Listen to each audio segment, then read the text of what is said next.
Hello les amis, j'espère que vous allez bien. Donc aujourd'hui dans cette nouvelle vidéo, eh bien vous allez découvrir la 5e étape de ma série Comment devenir riche. Donc je vous rappelle que si vous avez loupé donc le dernier épisode, c'est-à-dire la 4e étape, vous allez pouvoir, vous allez avoir en fait un bandeau qui va apparaître sur la vidéo afin d'aller la voir avant la 5e, avant ce 5e épisode.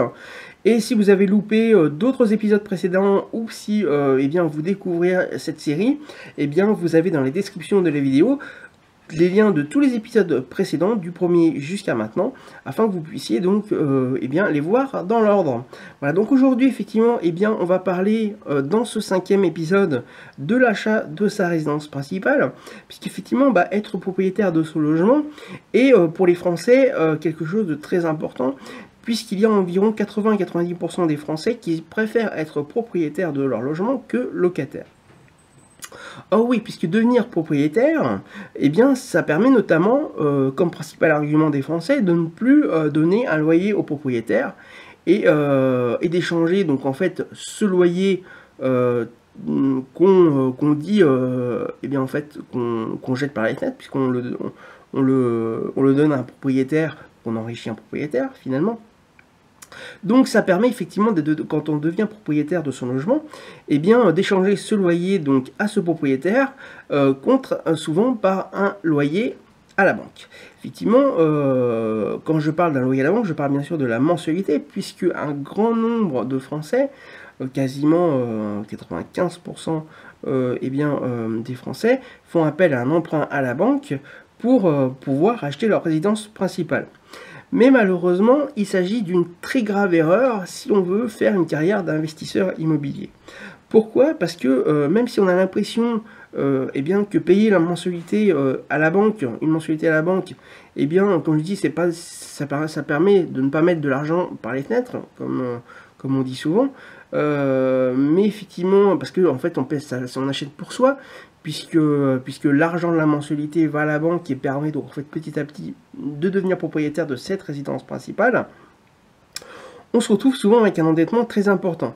Puisqu'effectivement, quand on va à la banque pour acheter une résidence principale, généralement, eh bien, on emprunte quasiment à chaque fois le maximum de son taux d'endettement.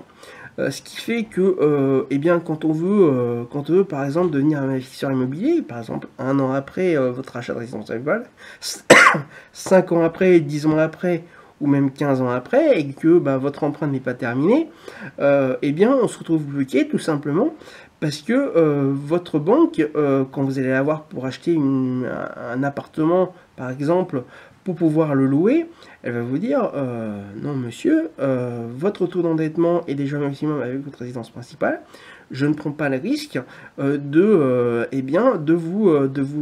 vous faire réemprunter parce que je trouve ça trop risqué. Et là donc effectivement on se retrouve bloqué par ce taux d'endettement.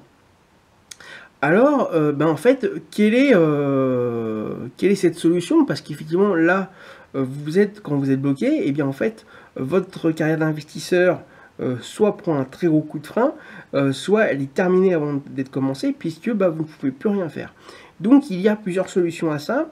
Donc, la meilleure, et bien en fait, c'est de rester locataire, puisqu'effectivement, et bien, quand vous donnez un loyer à votre propriétaire, ok, vous avez l'impression de l'enrichir, vous l'enrichissez, ok. Mais par contre, vous gardez votre capacité d'endettement, d'emprunt. Vous gardez votre taux d'endettement à 0 ou pareil. Ce qui fait que si demain vous voulez aller voir une banque pour pouvoir acheter eh bien, un bien immobilier pour le louer, eh bien, le banquier va voir que vous n'avez pas de résidence principale, enfin vous n'avez pas d'emprunt pour sur votre résidence principale, donc il va être plus susceptible de vous prêter l'argent parce que tout simplement vous n'avez pas de taux d'endettement, vous n'avez pas d'emprunt sur le dos de résidence principale, vous n'avez pas plusieurs centaines de milliers d'euros à rembourser chez lui. Donc ça c'est la première solution, c'est de rester donc locataire et de commencer sa carrière d'investisseur immobilier ou de la continuer tout en restant locataire. La deuxième solution qui est, on va dire, qui n'est pas mauvaise, mais qui peut poser des problèmes dans la famille, ou en tout cas qui peut donner quelques regrets, c'est de revendre votre résidence principale et de se retrouver de nouveaux locataires. Et là, à ce moment-là, donc vous remboursez, vous soldez en fait le reste de votre emprunt de votre résidence principale, votre ancienne résidence principale, donc à votre banquier, et vous gardez le reste. Vous commencez à investir dans l'immobilier, soit avec ce que vous avez gardé, mais le plus simple, c'est quand même de faire un emprunt pour cette fois-ci de l'investissement immobilier locatif, et à ce moment-là, eh bien, de commencer votre carrière d'investisseur. Et une fois que eh bien, vous avez assez d'argent entre ce qui vous a resté de votre ancienne résidence principale et eh bien, votre carrière d'investisseur, c'est ensuite d'acheter votre maison cash directement donc avec ce que vous avez. Parce qu'effectivement, le but de l'investisseur immobilier locatif, c'est qu'il achète sa résidence principale cash afin, donc s'il veut devenir propriétaire bien sûr, qu'il achète cash afin qu'il garde toute sa capacité d'emprunt, donc qu'il garde son taux d'endettement pour acheter de l'immobilier locatif qui va donc lui permettre, donc avec les loyers, de s'enrichir. Ensuite, effectivement, il vous faut donc construire cette carrière d'investisseur immobilier ça vous permet tout simplement de garder ce taux d'endettement, puisque sinon, effectivement, et bien, comme je disais tout à l'heure, vous allez être vite bloqué et votre carrière d'investisseur immobilier va s'arrêter très très rapidement. Donc à vous de faire attention à ça et de choisir donc les bonnes solutions pour vous. Je peux malheureusement pas le choisir pour vous. Je vous ai donné les solutions. À vous maintenant, selon votre situation, eh bien, de prendre les bonnes décisions. Voilà donc pour cette cinquième étape et ce 5e épisode de cette série de comment devenir riche. Donc je vous rappelle, si ce n'est pas déjà fait, vous pouvez recevoir gratuitement ma sélection de livres sur l'indépendance financière en cliquant sur le bandeau qui apparaît sur la vidéo.